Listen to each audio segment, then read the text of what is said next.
Hi, it's a beautiful day. The spring is here. The trees exploded with leaves, and there's flowers all around.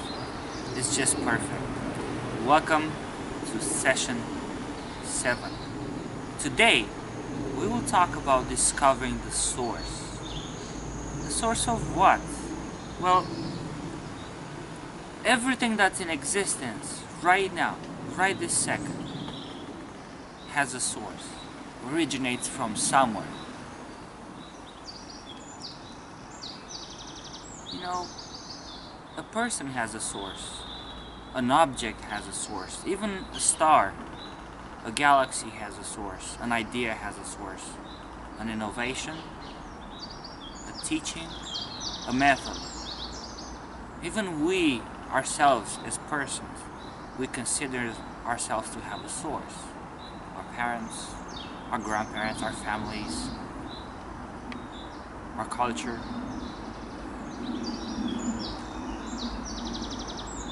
The source of trust in yourself, of knowing how to ride a bike, it's very specifically placed in one moment in time. That instance, that second, when you created the perfect balance in motion while riding a bike. That breakthrough right there will never be forgotten. That breakthrough right there will never go away, can never be ignored. It's always with you. You always have it with you, no matter where you go. It happens with breakthroughs, and it does happen with breakdowns and incompletions. Take a look at, I'll just give an example. Feel free to choose whatever example suits yourself. What is the source of our resignation or our suspicion in our romantic relationships? What is that moment when we decided, I will be careful, I will be needy or greedy, I will watch myself, or I'm not gonna put myself out entirely. I'll make sure my heart is being taken care of. There is a source for that too. There's one specific place.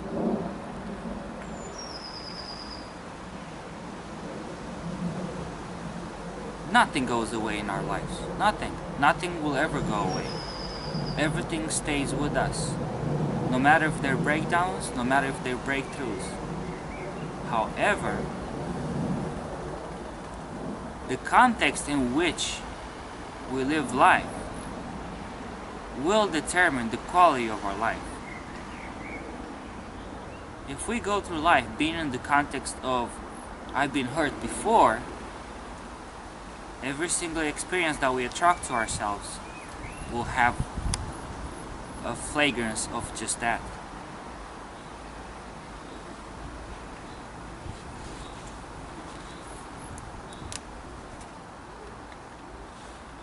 We will always have a choice in creating empowering experiences or disempowering experiences, and we are the only ones to say how it goes. We will always be the person that can tell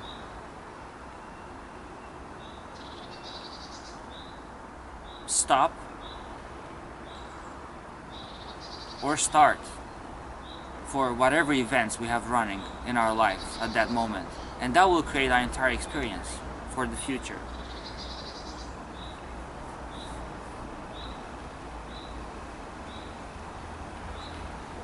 Every experience that is sourced in a context of disempowerment is going to turn into a sad repetition of that incompletion. So again, every single experience that is sourced in a context of being incomplete with something will create a sad repetition of events in which we attempt over and over and over again to heal ourselves. The access to freedom really comes up only when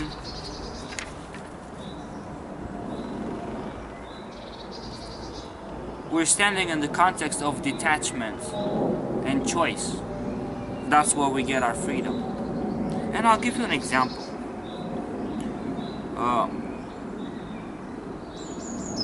The law of integrity, it's all around the universe. It's acting in every second, every place, and every instant. The second we have an incompletion, is going to turn in one of those stocking frames inside our museum. Is going to be something that will, advise us in regards to how things must be done, what kind of attitude we should be in, what kind of position we should adopt. The law of integrity is designed in such a way that it will instantly attempt to heal whatever incompletion we've got. There's one thing that the law of integrity does not go through.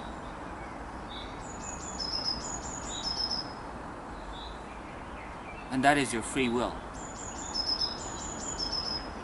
When the law of integrity collides with incompletion and attachment, healing would not occur. The universe will respect our will and our attachment to have that thing in our life like we chose it, because we did. That's why we don't want to give it up. And that would explain some of the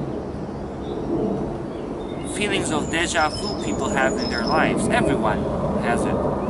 Where we're running into the same events, the same type of person, the same type of lovers, the same type of situations, the same type of failures.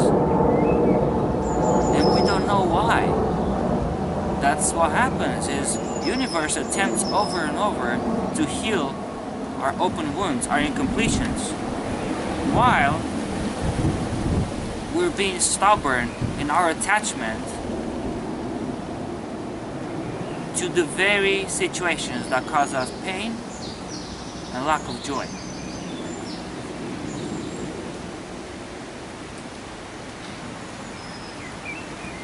For as long as we want to maintain both the cost and the benefits of having that specific breakdown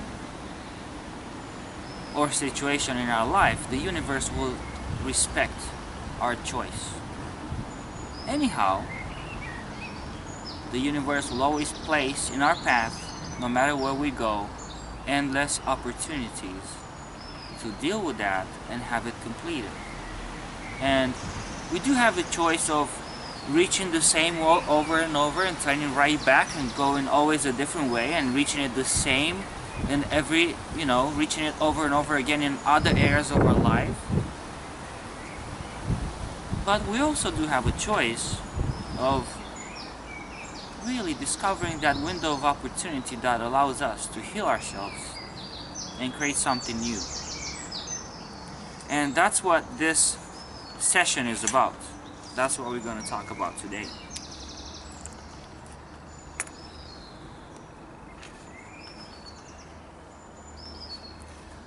Our ways of acting that are generating inside of context of disempowering, or being disempowered and incomplete, will always strike as being a reaction to a wound that we have. How does it look like in real life? We walk on the street and we hear people fighting, screaming on the other side, and we just get triggered. Why? Because we have a wound. I'm not saying about you, I'm just going to bring any event in my life that would resonate with that. And you discover for yourself the things that are heating you up, the things that will trigger you. They do have sources in the past that will put you in reaction mode. And this will happen over and over and over for a lifetime. Will never stop until you take the time, the power, and the will to authentically look at those things and have them completed for yourself.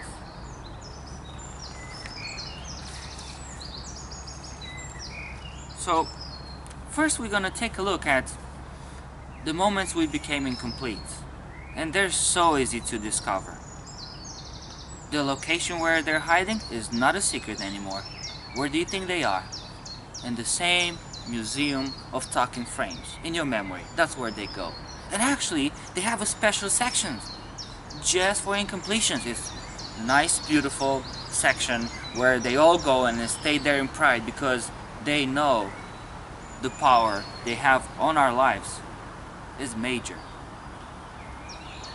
And our brain likes to put them in a category of themselves, places we have been hurt, or places that we are incomplete with.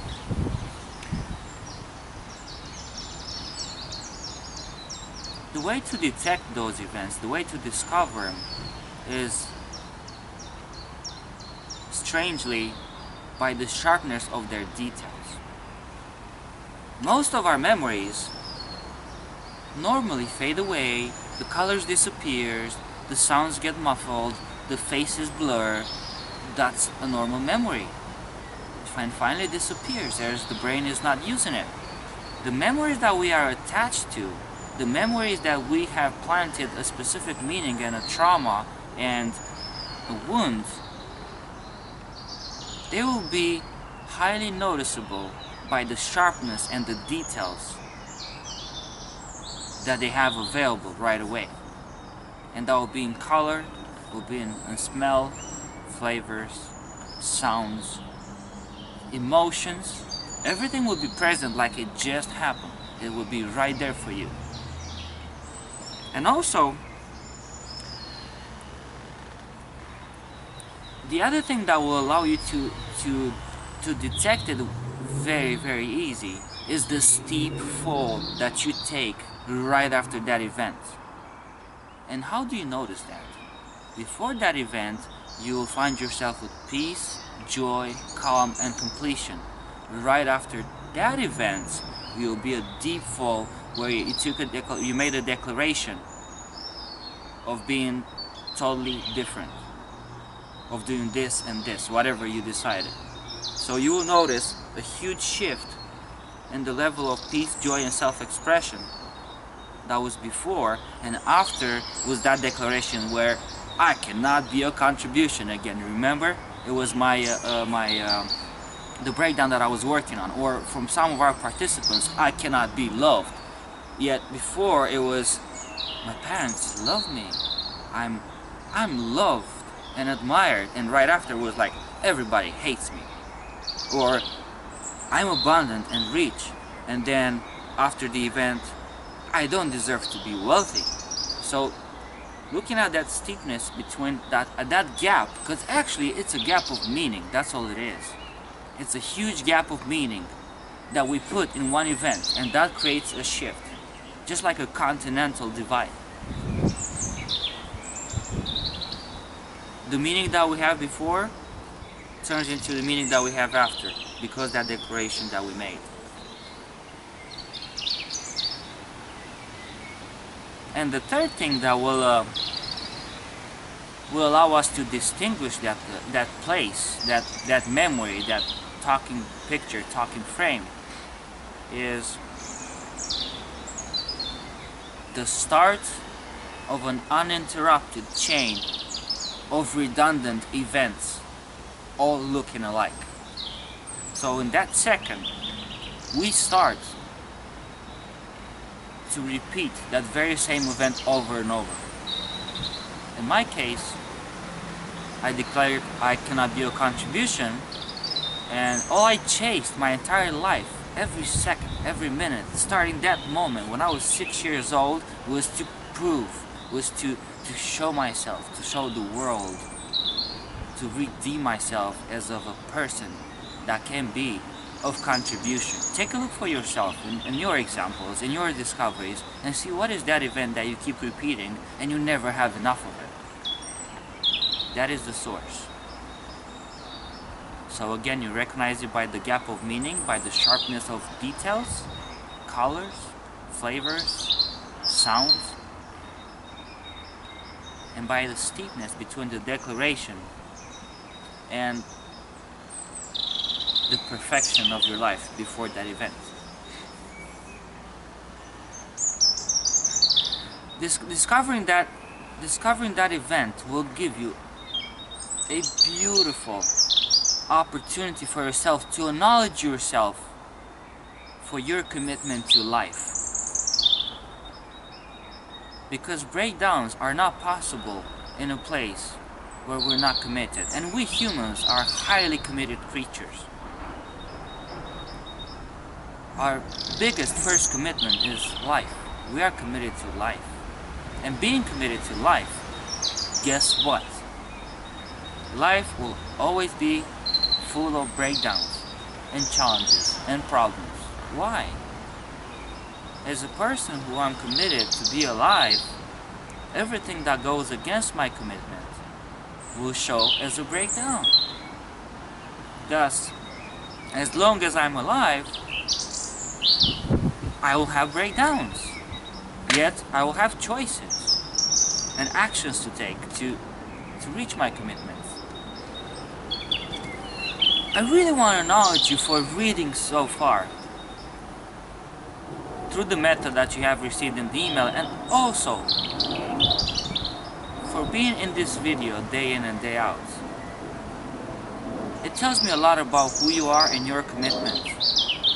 The type of person that would not be interested in growing and healing themselves would have turned off this video a long time ago. So I really want you to get that. I stand for the giants that are watching this video right now, entirely committed to create a powerful life for yourself. Congratulations for that. Thank you for being here. I know you are ready for this. I know you are ready for discovering the source of your breakdown, discovering that event that has started a crazy, unhealthy, continuous repetition of those circumstances in your life. Because if you carefully look at it, there's not really just one event. It's just over and over and over again. And if you follow it through time, you'll get to that source. And the amount of power you are left with, the amount of freedom and self-expression you rediscover for yourself, comes from distinguishing in your life that moment when hurt replaced innocence. Now, give yourself a healthy, generous portion of time and take a look through your museum and find your declarations, find your events, go to that section where things that you never wanted to touch or hear from are stored. Go in that place where colors are vivid, where wounds are hurting, where people are pointing fingers, where communications are either not delivered or they are stopped. Go through those sections of your museum where the events that happened broke your commitment and left you with pain. I'm gonna end this video with taking a look at my my breakdown, which was not being of contribution. And remember, my event was being punished by my grandmother to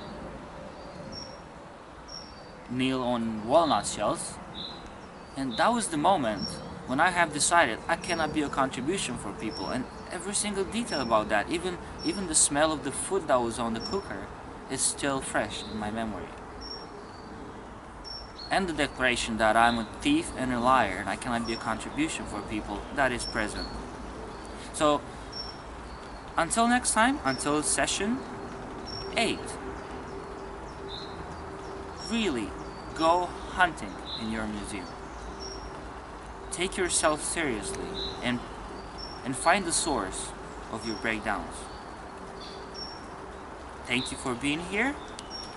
I send you lots and lots of love and bear hugs, and have a wonderful day. Bye bye.